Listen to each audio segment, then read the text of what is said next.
So you went against my advice and you dated a single mother. And now you want to wife her up. Now you want to be a stepfather. Oh man. Never be a stepfather. That's the long and short of it. Never be a stepfather.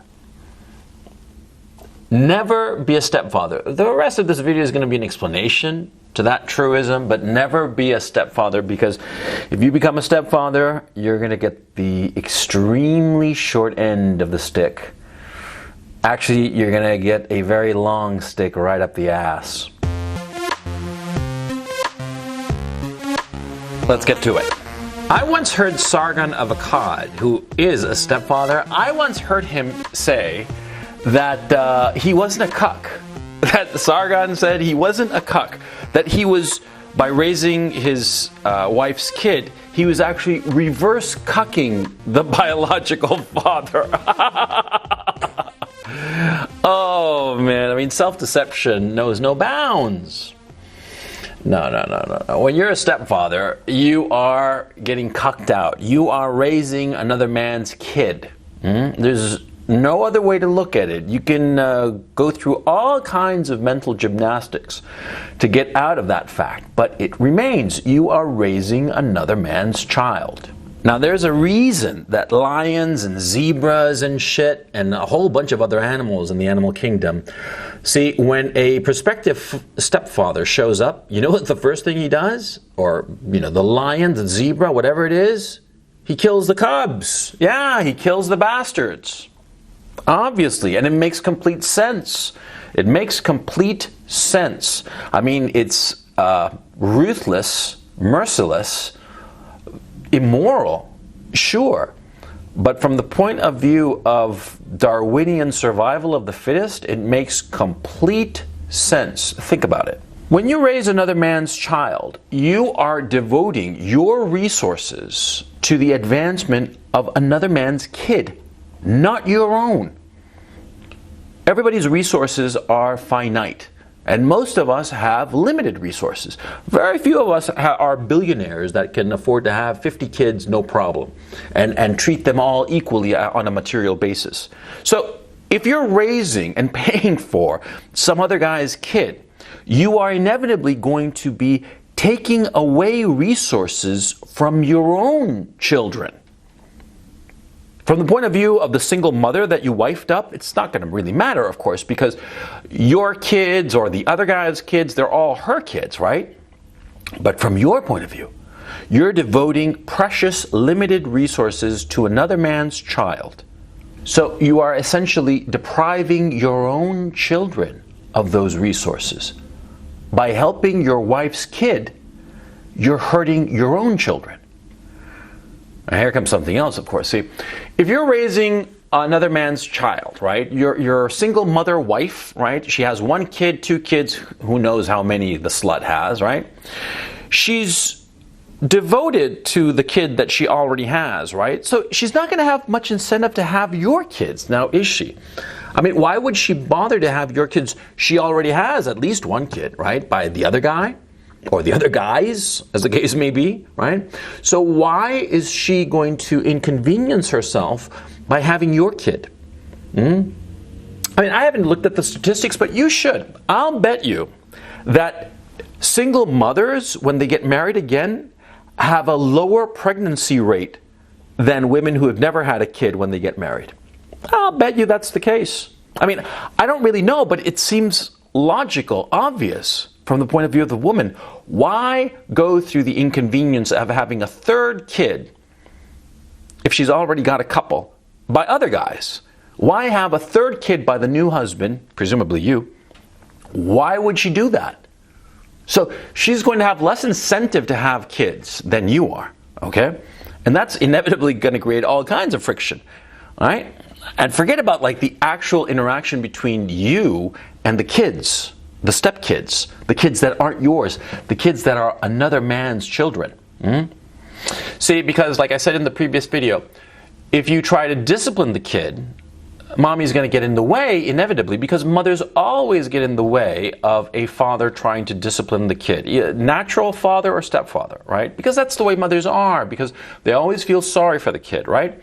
And so the stepfather will try to discipline the child, the stepchild, and what will the mother of the child say? You're not his real father, so don't do that. Don't hit him. Don't, discipline him. Don't put him on the path. That's what she's going to say. That's going to be her knee-jerk reaction. That's going to be her go-to phrase. And that phrase emasculates every man, every stepfather at least, right? Yeah, because, see, the kid isn't yours. You don't have any rights to the kid. You don't have the right to discipline the kid. Yeah. Oh, but you're going to have the obligation to take care of the kid. Oh, yeah. You're going to have the obligation to take care of the kid whenever the kid does something good, He graduates from high school. Who's going to pay for the new car? You're going to pay for it. Allowance, college, all that shit. You're going to pay for it. You're going to fucking pay for it. Not the other guy. Not the biological father.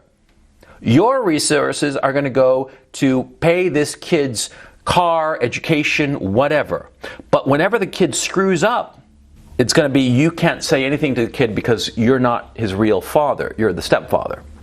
So you'll only have a carrot for the kid, no stick. You'll be totally emasculated. And so what's that going to do to the kid? Huh? What do you think is going to do to the kid? The kid's going to be spoiled. He's going to be entitled. He's going to smirk at you because the kid's going to know, or the kids, plural possibly, they'll know. And even if you have a kid with the single mother, right? Say the single mother has one kid and she has a second one with you, right? Well, the fact that the older kid can get away with shit, no matter how integrated and quote-unquote blended you all are, right? Your own kid is going to pick up on it. Your own kid is going to realize that you're not really the man of the house. You're kind of like gelded. And do you think that your kid is going to respect you as he should? Were you the only man in the house, the father of all the children? You think? You think? Or you think not? Huh? Guess. Oh man, it's so fucking pathetic. Stepfathers. Jesus Christ.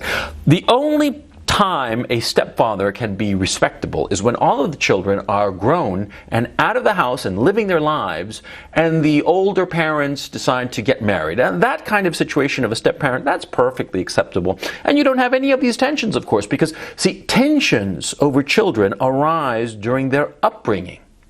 You see what I'm saying? See, yeah, because when you are raising kids, that's the most stressful time with the kid. Once the kid is in his 20s and he's out of the house and living his life and shit, yeah, stress drops off to zero.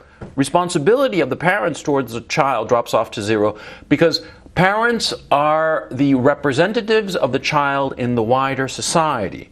They have to make sure that the kid does everything proper insofar as the wider society, up until the age of 18 or 21 or whatever, up until the time that the kids become adults. But a stepfather, well, he's always going to have one arm tied behind his back now, won't he? No, yes, he will. Yes, he will. That's his fate. Now, here's something else I noticed growing up, because I grew up in a time, in a place where there were like a lot of step-parents around, a lot of blended families. I hated that expression, blended family. It reminded me of blended scotch and blended coffee, but, fake, trying for something, trying to make a nice-sounding word for a fundamentally unhappy situation. One of the things I noticed was that, see, if the kid was a fuck-up, if the kid was the step-kid, was a fuck-up, the stepfather resented him profoundly, because he wasn't able to discipline the kid, trying to get the kid back on track, right? Because you're not the biological father, right? The go-to excuse of every stepmother ever, right? So, if the kid was a fuck-up, the stepfather resented the kid, because he had to pay for the kid whenever the kid did anything good, and bite his tongue whenever the kid fucked up, right? But see, something else happened, because I tended to be in like gifted programs growing up. And so I saw a lot of kids, gifted kids, who were just exemplary in all kinds of ways. And they had a stepfather. And the stepfathers resented the kid, the exemplary kid, the kid in the gifted program, resented him I mean, enormously. It was really weird. It took me a long time to figure it out until, because I'm not an envious guy. I'm not an envious personality. If somebody has a Ferrari, good on them. Do I wish I had a Ferrari? Sure. But, I don't care if the other guy has a Ferrari. But most people aren't like that. Most people are envious. Most people express their envy by way of resentment. And stepfathers, and I saw this firsthand, stepfathers with exemplary kids, with kids who were just like on the ball, good students, dedicated, hardworking, all the rest of it. Those stepfathers hated the kid because the kid wasn't his. And you knew it. The kid wasn't his. Yeah? And he resented the kid because he resented the fact that he wished to have a kid like that. And sometimes, and this was the tragedy, see, the stepchild was exemplary, and the actual son of the stepfather was a fuck-up. See? Oh! That was extraordinary. I mean, the kind of familial nightmare that took place in those situations. I saw this shit, right? And I'm sure that social workers or whatever the fuck are probably kind of trying to gloss it over. Bullshit. They can gloss it over all they want with PC bullshit and blended families and all this crap, but I saw it. And it makes sense. It makes complete and utter sense. Okay? Because at the end of the day, we're animals. We're human beings, yeah, sure. And we've got this great civilization, yeah, sure. But we are animals. We respond to our environment like animals. We respond to our family situation like animals on an emotional level. And you can't legislate away envy, and you can't legislate away resentment. And see, that's what you got in a lot of these situations, right? Right. Damn, man. Remembering some of that shit, it was just awful. And the worst part? The worst part of the whole situation of stepchildren? The worst part of the situation of stepchildren is even if the stepfather and the stepchild have a perfect relationship, I'm talking just peas in a pod, even if they have the perfect relationship and all the rest of it, if the mother and the stepfather, i.e. you, if you and the single mother ever divorce, well, you're never going to see the stepkid again. Unless he's old enough to contact you on his own, you don't have any rights to the kid, right? Maybe you adopt him, and maybe in those circumstances, yeah, you'll have some rights to the kid, right? But most of the time, most people don't go about doing that. They don't bother, they don't go through the hassle of it. And so, if the marriage breaks up, and, frankly, if a single mother is marrying for the second time, odds are pretty good that she'll divorce the second guy, i.e. you. And if you're the third guy, it's guaranteed that she'll divorce you, right? Well, she divorces you, and you're never going to see the kid again. Even if you had this exemplary relationship, this perfect relationship, and you loved each other, and there's no question that you can form deep and profound attachments with somebody who is not your flesh and blood. I'm not doubting that. I'm not disputing that. On the contrary, I've seen that. I myself have been fortunate enough to experience it.